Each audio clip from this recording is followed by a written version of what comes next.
Hey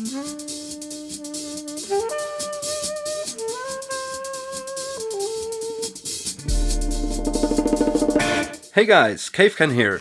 I know it's been a long while since I uploaded a K40 laser related video.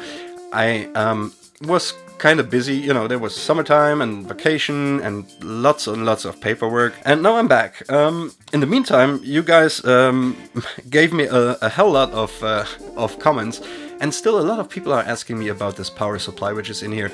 I already made a video, but this was more like scratching the subject, so I thought I should make a video, more detailed video about this power supply and about all those cables coming out. What are they doing? Where are they going to? And in the meantime, I thought as well I could show you, as I was talking about in my video about laser safety, how to make your laser safer by adding in a little micro switch in here, which is a 20-minute job, and it can save your eye life for the rest of your life. Pretty easy to do. I will show you this later. For now, I will take you over to the bench, and we will have a closer look of this power unit. Okay, so I prepared a quick drawing of my K40's power supply. For my understanding, there are 2 to 3 different versions of this power supply, so make sure that we are talking about the same one I have, and I can only talk about the one I have because I haven't seen other ones. I have seen pictures of it on Google. I think the connectors here are smaller, as you can see on the picture here. This is like one green big connector in the middle, and then we have the 2 4-pin connectors on the sides. You should trace each cable where they go to, so you can identify which power supply you have. Another thing, I am not an electronic engineer, I'm a hobbyist. I have basic knowledge of electronics. Probably I will draw things you never saw before or something, or I draw them wrong, so please don't judge me, okay? Okay, so first off we have this connector over here. This will have this thick red line going off. This goes to the laser tube, and this will be the 15,000 volt output for the laser tube, so just don't touch this area. Even I unplugged the whole thing. I am still scared of touching anything around this because, well, I'm always thinking that there might be some sort of capacitors in here that still keep the charge even the whole thing is unplugged. So I just keep my fingers out of that area. I will start on the left hand side. So this is basically, for what I know, the negative terminal that goes to the laser tube. In between this we will have our milliamp meter. Then we have the second one. The second one is simply ground. This is the ground that comes in from the mains, but I grounded the whole machine again to my radiator, just to make sure that when there is something happening and some arcing happening of the 15,000 volts to the chassis, that the power can go somewhere. We have mains input here, so this will be the hot wire. And this will be the neutral, where we have our main power switch in between. So this is the big red button on the top of the machine. Those are all the ports of the controls we have on the top of the machine. Starting with those 2, they are very interesting, by the way. So I will show you why. This is basically the laser switch. So this is switching on the whole high voltage section of the power supply. With this circuit open, it doesn't matter what happens. If there is data coming in or if you push the test button, the laser won't turn on. So this is a very interesting connection here, because for now there's only one switch. There's only one switch, but we could add things here. For example, we could add a flow indicator, like a water flow sensor. The other thing is, what I will show you here in a minute, is we can add in a safety switch into the lid of the laser that avoids the laser from turning from even turning on while the lid is open.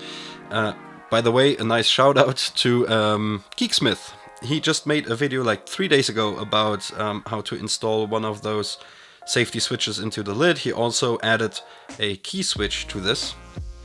which is pretty cool. I will show you basically the same thing. I will just add in this little switch into the lid to show you how you can make your laser safer and how to keep your eye light for the rest of your life, which is quite important, I would say.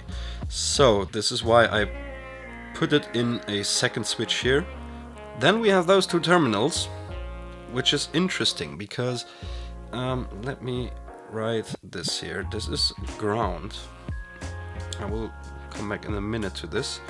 So we will have the same thing over here. We will have a switch here. This is our test switch of the laser.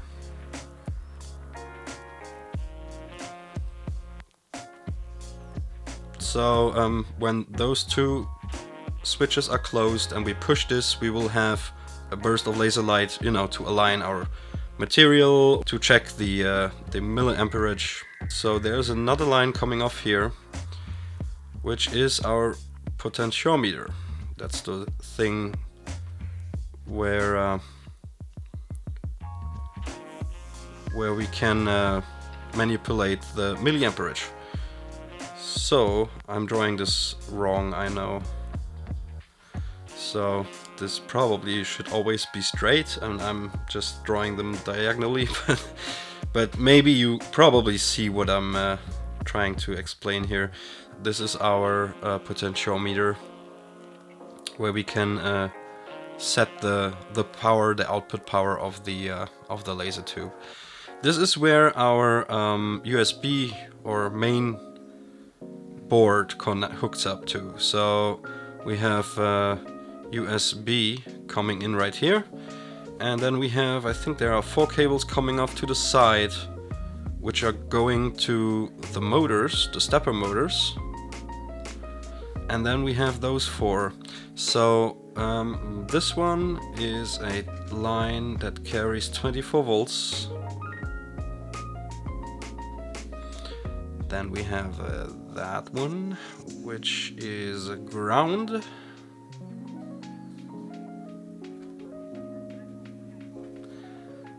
Next one is interesting because this is a +5 volt line. And last we have, which is called LO or L0. This is basically the control line for the laser. So this is pulsing the laser when I think it is minus 4 volts. That makes the laser turn off, and at 0 volts it makes the laser to turn on. So this basically triggers the laser when you're engraving. You see that the laser beam is kind of pulsing and everything.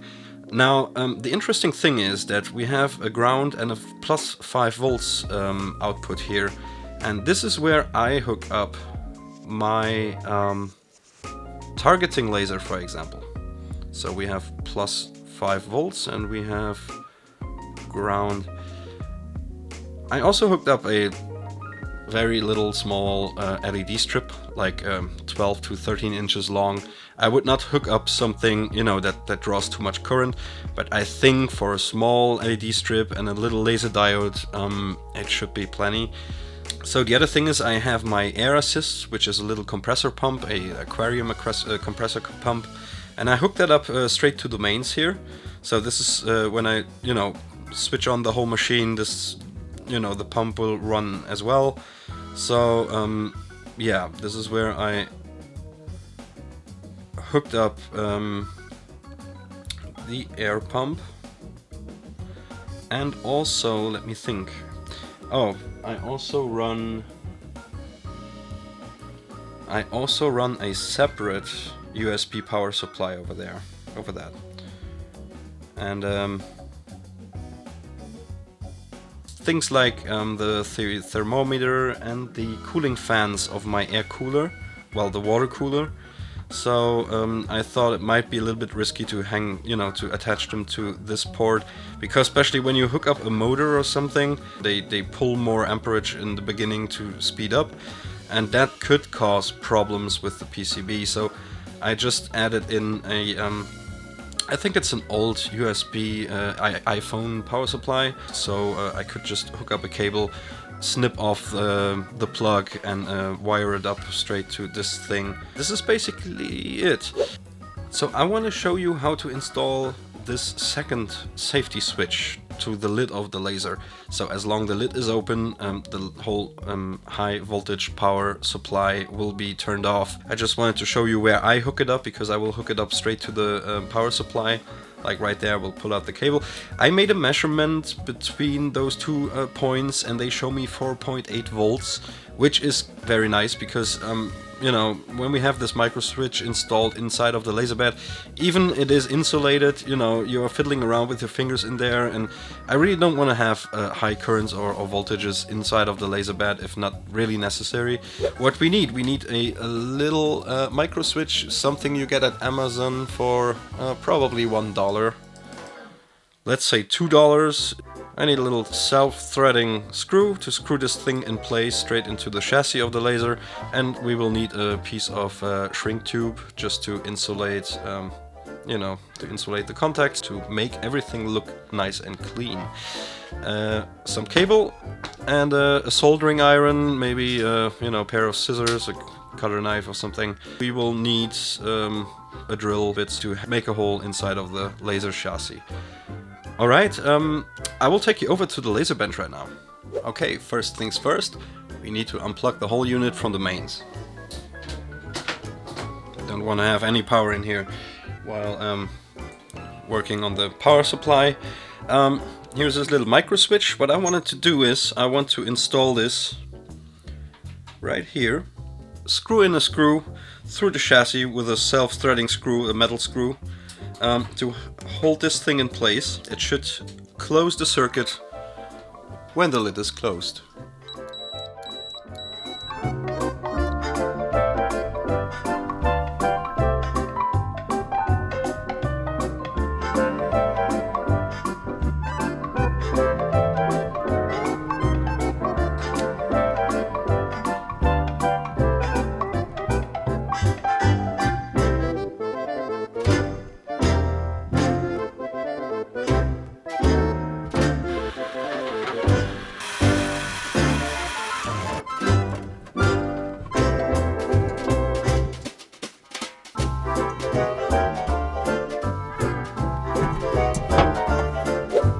Okay, so for testing purposes I hooked up this little switch again to my voltmeter, and as you can see, it works. And now let's try it with the lid. Those two cables, they are connected to the laser switch, so as long that this circuit is open, the high power power supply won't turn on. So I can unscrew one of each. It doesn't really matter. I go with the first one. So I'm using a Vago clamp. So I can simply put this in, lock this up. You can sure solder this. You can use a regular cable clamp or screw. I will hook this up like that, so I can always remove it if needed. I don't really see a sense of removing it, but you never know. Ideally, I would put on a cable pin like this one. I don't know the name of it, but I'm just screwing this in like that. But to be 100% proper, I would need to put on a what is it? A cable socket, maybe? Probably. All right, and that would be it. So let's test it out. I will put on some safety glasses just in case. And I put on the laser switch. Usually the laser is activated now, so when I push the test button, it will give us a burst of laser light. I have this small camera there, so you can see that. And when I now push it, let's see what happens. 1, 2, 3. Okay. See? Put this on maximum. There's nothing happening. Now when I close the lid though, and I push the button,